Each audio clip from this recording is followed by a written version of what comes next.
Halo Combat Evolved is perhaps the greatest game ever made. I know in my mind it is. I feel like no other game has come close to having as clean of a sandbox, as clean of a marriage between visual and audio cues to keep the player engaged in everything that's happening during gameplay. I've made an hour-long video about Halo Combat Evolved and why I feel it is art. But that's not what we're going to be talking about today. We're going to be talking about Halo Infinite. Now, if you've been a subscriber on this channel for a while, you'll remember that before Halo Infinite's release, I made tons of videos talking about it. But after it came out, I didn't really talk about it. And that's because I've been playing this game over and over, experiencing every little bit of side content, every little bit of story content, and trying to figure out whether or not I feel like this is the new greatest game of all time, or if it's a subpar disappointment. And that's exactly what we're going to be doing today, figuring out which it is, based on the 3 multiple playthroughs that I've done of this game. Now there's 2 ways that I'm going to be looking at this. On the one hand, I'm going to rate Halo Infinite from the standards of being a successor to Halo games that have come before it. And on the other hand, I'm going to look at Halo Infinite as its own individual open world game. And hopefully, by rating it in these 2 different ways, we'll be able to figure out if it truly is a fantastic game, or if it is just another game that came out, we had fun with, and now should be forgotten. So without further ado, let's get right on into it. Check it out, in the sky. Is that...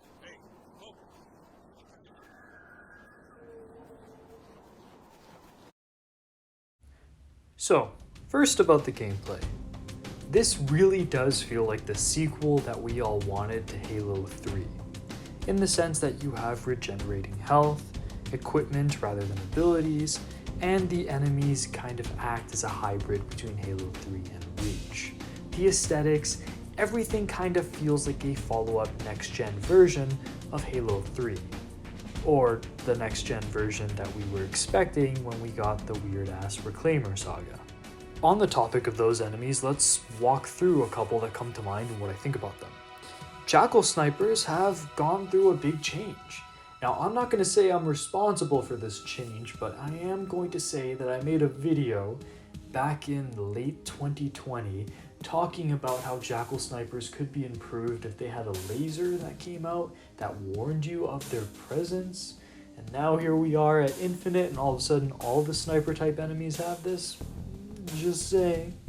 But yeah, they're definitely improved. I still don't feel like they're as fun to fight, and they do kind of detract from a lot of situations. I feel like if you gave Jackal Snipers in this game, like if you gave all snipers either the skewer or the shock rifle, it would be a much more balanced experience, as you make them more as a counter to vehicles rather than just shooting you while you're in the middle of an on-foot firefight.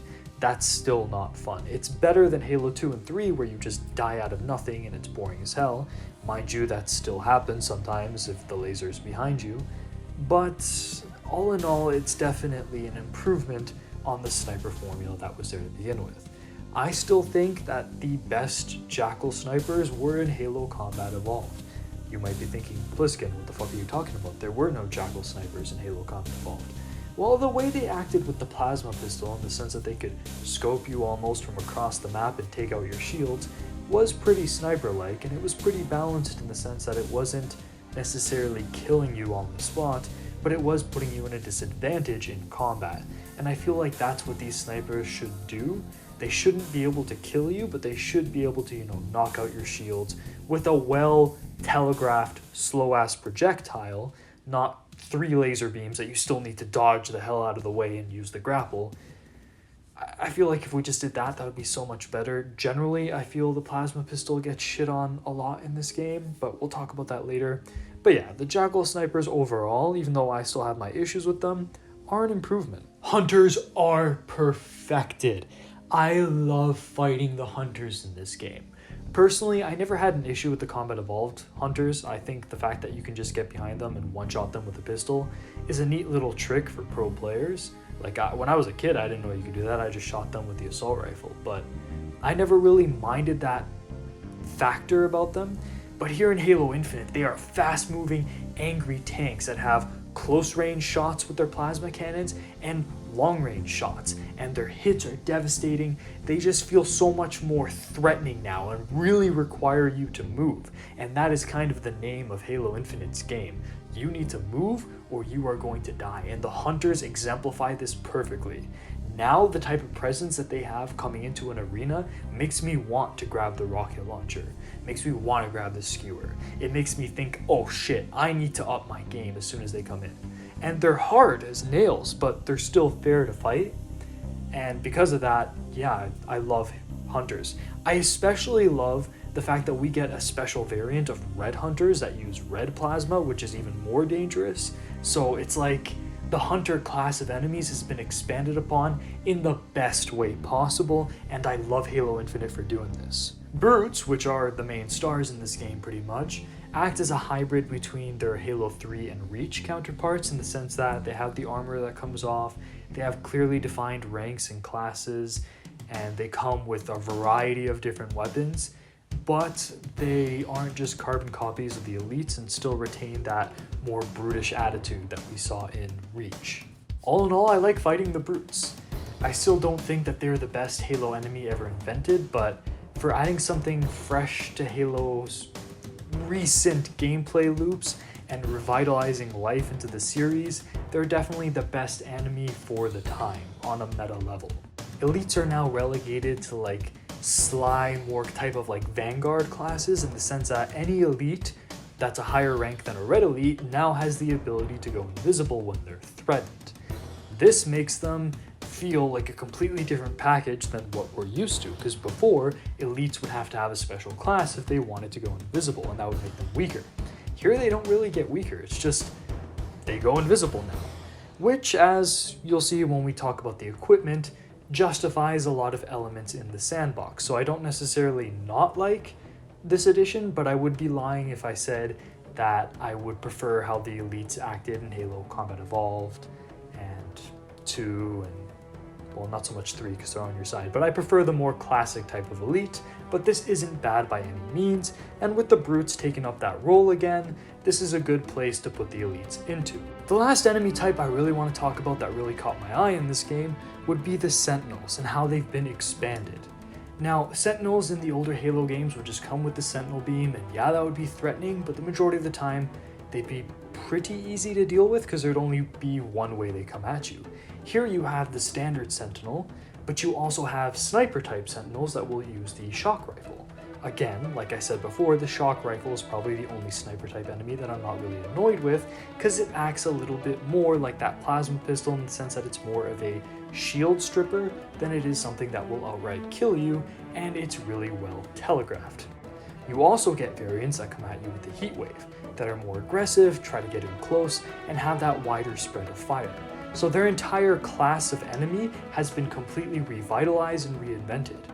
If anything, the new enemy that's been introduced, the Skimmers, act as another type of Sentinel class in the sense that they act more as support type Sentinels that use human weapons, that use, banished weapons, that throw grenades. It's still that basic weak flying enemy that's hard to hit and will definitely hit you pretty hard. Just little flying glass cannons.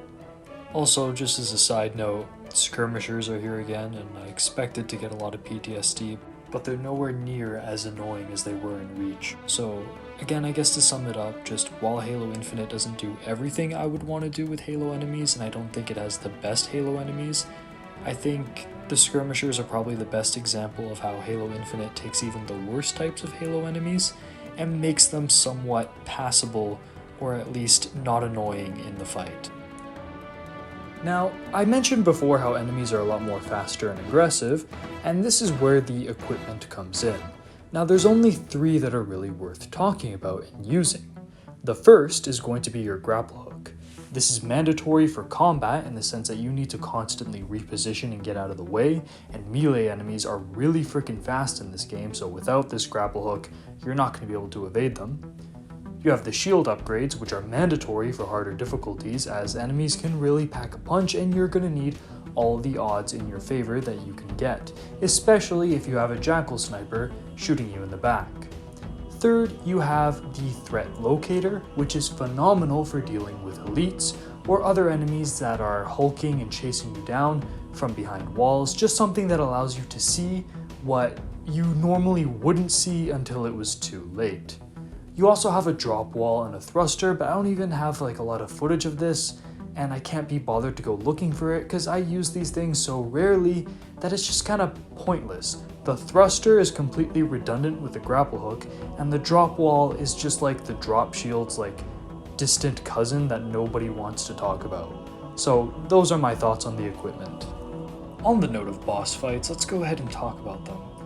Gone are the days of the Tartaruses and the multiple scarabs. In Halo Infinite, we get proper ass boss fights, health and all.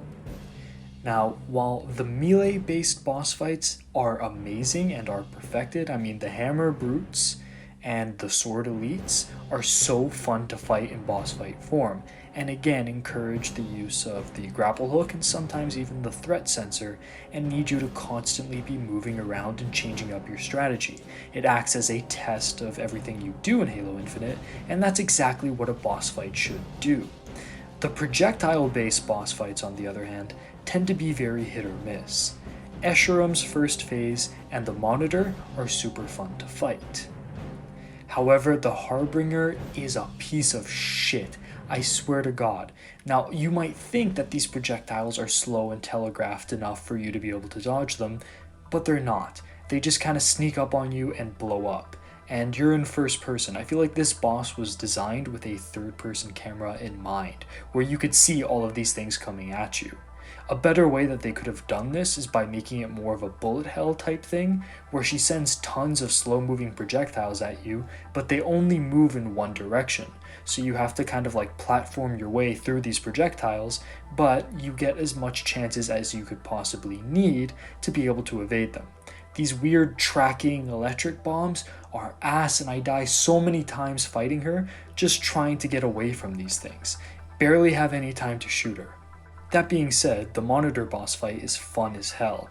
Having those little icons that you need to shoot, knowing when to get in cover, when to move, when to stay still, taking shots at his main eye between the laser blasts and knowing when to get greedy and avoiding sticking out too long and, not getting incinerated is so much fun. In fact, I'd probably say that the Monitor boss fights are my favorite boss fights in this game, just because of how they do projectile type combat in boss fight form so well. Now, this brings us to the weapon sandbox.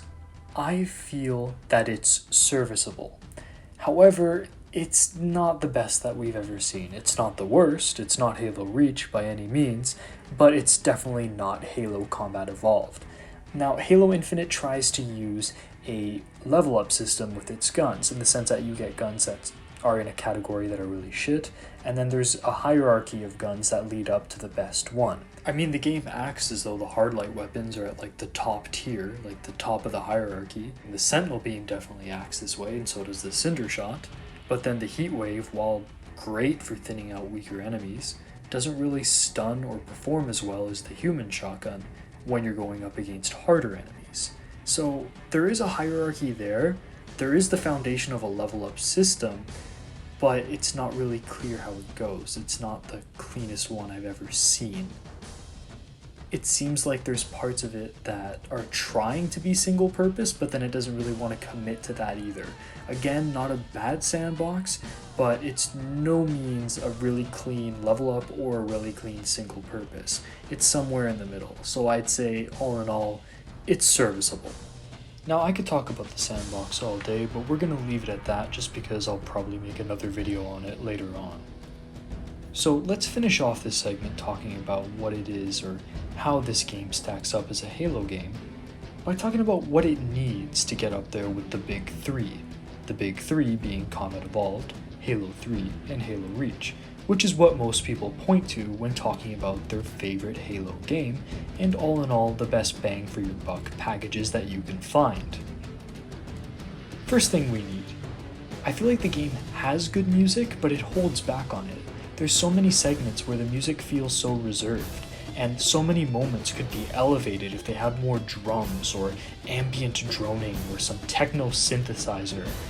A lot of the soundtracks sound like callbacks to original Halos, which is fine, but again, like, don't save the music for a few locations. The music needs to be something that plays a lot more. It's integral to Halo's identity, and while again, music, the soundtrack is good, we just need more of it more often. The way you switch equipment is really freaking awkward and nowhere near as intuitive as the pick up or drop it way in Halo 3 or the class setup in Halo Reach. So some better system should be in place, and that would be very much appreciated. We need Firefight. Playing through the House of Reckoning made me realize how badly I want Firefight in this game and how much it would elevate it, because the combat loop is fun. The changes they've made to the combat are worthy, and I could play Horde mode in this game over and over again, and if I could do that with friends, even better. We need to be able to express our creativity a little bit more and add more features into both the multiplayer and other modes in the game, so a Forge mode would be pretty freaking cool. It would elevate it to put it up there with Halo 3 and Reach in the sense of customization, but hey, look at anybody else's videos and you'll know customization tends to be an issue with Halo Infinite. And yeah, so in conclusion, as a Halo game, Halo Infinite is pretty freaking good and a worthy successor to what came before it. But if it wants to stand side by side with Halo 1, Halo 3, and Halo Reach, it needs to make those changes. And despite its flaws, I really think with those additions that I just finished talking about, it could get to that point where it's compared and acknowledged as one of the great Halo games.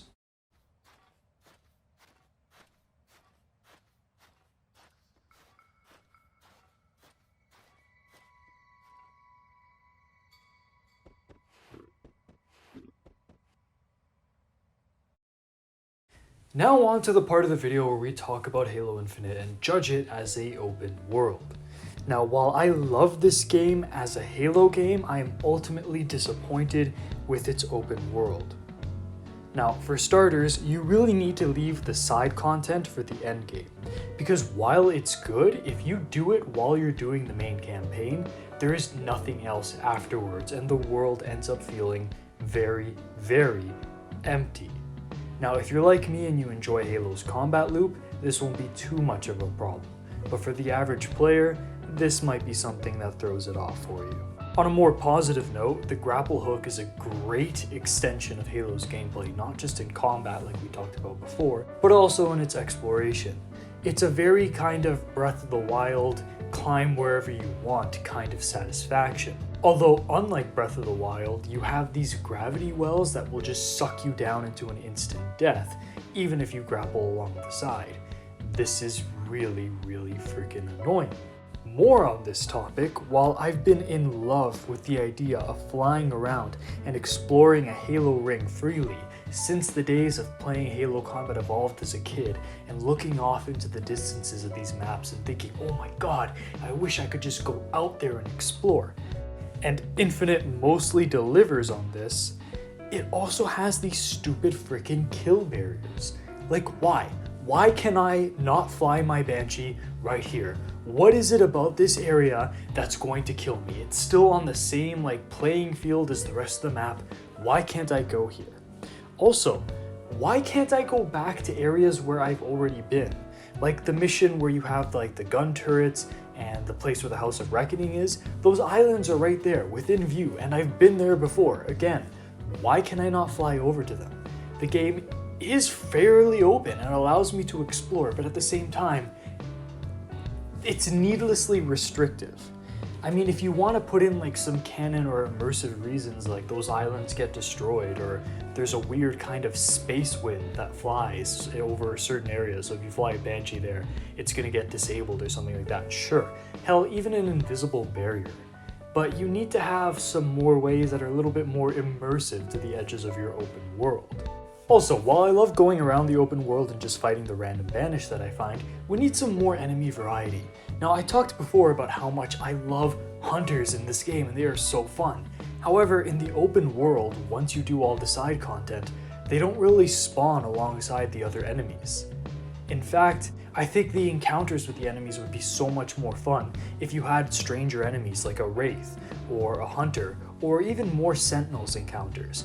it would spice up the overall gameplay of the open world and make it feel a lot less empty. But the last and biggest problem with this open world is the biome.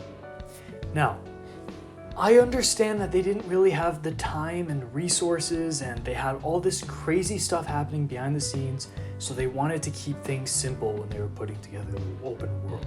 So they couldn't do something like, again, Breath of the Wild, where they have multiple different biomes with all of its like unique kind of environmental interaction, which by the way would go great with Halo Infinite since the weapons have that environmental interaction with the electric and shock weapons conducting along different sources of metal, making you able to do all of these really creative sorts of things.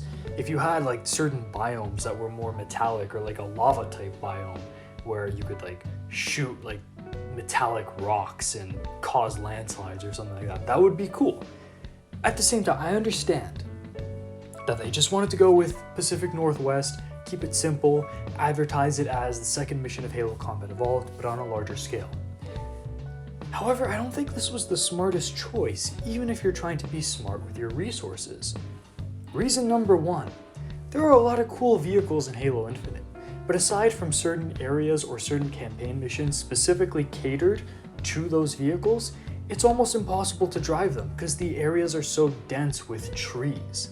Like, I can't take a Scorpion tank and just go around the world. Hell, it's hard enough to do it with a Warthog. Secondly, the Pacific Northwest biome being so dense with trees helps showcase the weaknesses in Halo Infinite's engine. Like when I'm flying around in a Banshee, I can see these trees popping into existence. I can only imagine what people who are playing on older Xboxes are experiencing with this, because I'm playing this on the newest hardware available, what these games were meant to be played on, and this still happens. So if they went with a biome that was more open, like a desert or snowy mountains, not only would it add for a little bit more visual variety, but it would make it easier to, one, drive around with vehicles, and two, have the machine handle render distances a little easier since there's less trees to pop in. Another way that they could have done this and still add some biome variety, shrink the open world a little bit. It is really open, it is really expansive, but it's not all that dense. You find the occasional like marine hut somewhere, you find your FOPs, there's the outposts and all this kind of stuff, there's mountains that are fun to climb, but picture this. Pacific Northwest is just the starter area, right? The first couple of FOBs and the first couple of missions like that, just there. Then you have a larger expanse where the majority of the game can take place and you have it be deserts. There you drive your vehicles, you have your big combat encounters, and it's a lot easier on the systems and the engine since there aren't all these trees and stuff to render. You have some like snowy mountaintops where you can have a couple places where you could fly with Banshees, a few missions that happen there. Maybe you have more of the, like you have this one mission where you have to fly around to all of these Forerunner relay points to activate like some sort of code within Halo's subsystems. You could do that on this like snowy mountain peaks and it would be the perfect place to fly around in a Banshee. And if you really want to have more areas that have more green, or if you want to have more barriers that make a little bit more sense and add a little bit more visual flair to the world, you could also include just generally islands separated by water. Water could serve as a natural barrier. Water dripping off the edge of the world going into space would look super freaking cool. The few areas that do have a lot of water are probably one of the most visually striking in the game. And you can have this kind of Pacific Northwest aesthetic or jungly or just foliage aesthetic places on smaller chunks that are easier for the system to render. So there were ways that they could have done this where they save the resources and the strain, but still include those biomes in different places that you could go to. But still, that's not what happened, and all in all, while this open world is serviceable for the start of a game that needs updates, not only to its multiplayer, but to its campaign with more side content, other campaign stories, more biomes, more parts of the ring that allow me to freely explore. Like, look at all this shit in the distance. Let me fly there, right? Even if I have to fly over an open expanse of water or space or whatever that acts kind of like a loading screen and takes a while, just let me do it. There's no reason why I shouldn't be able to on the hardware that we have. So as an open world game, this is meh, it's subpar. I'd give it a 4 out of 10 as an open world game. Something like Breath of the Wild serves as a perfect example of how to do an open world game that feels natural, that feels dense, and that gives you a lot of visual variety. And Halo Infinite's world just doesn't do that. There isn't enough yet. They say they're gonna add stuff in there, so who knows? Maybe a couple of years from now, or maybe even less than that, a year from now, this open world is gonna be top notch. But as of right now, it's subpar. That being said, as a Halo game, I'd probably have to give this a straight 8 out of 10. It does have some bullshit enemies, and there are certain mechanics that I'm not too much of a fan of, as I talked about before, but this is again a worthy successor as a Halo game. They really just need to pick it up with the open world. Those are my 2 cents on Halo Infinite. There's my review of it. What do you guys think? Have you tried Halo Infinite? Are you a Metal Gear fan and you're just pissed off that I haven't made another Metal Gear video, so you're gonna unsubscribe? Let me know down in the comments below. Yeah, I've just been wanting to make this for a while. I love Halo, I love talking about Halo, and while these videos are nowhere near as popular as my Metal Gear videos, I don't know, I still wanted to make this. I still think like there were things to be said, and I will be revisiting this game, talking about more improvements, the nature of open worlds, its sandbox. I'll be going into that more into detail in the future, but for now, I just wanted to make a concise, easy to swallow review that encapsulated most of my ideas on this game. But anyways, that's all for today, guys. This has been Pliskin, over and out.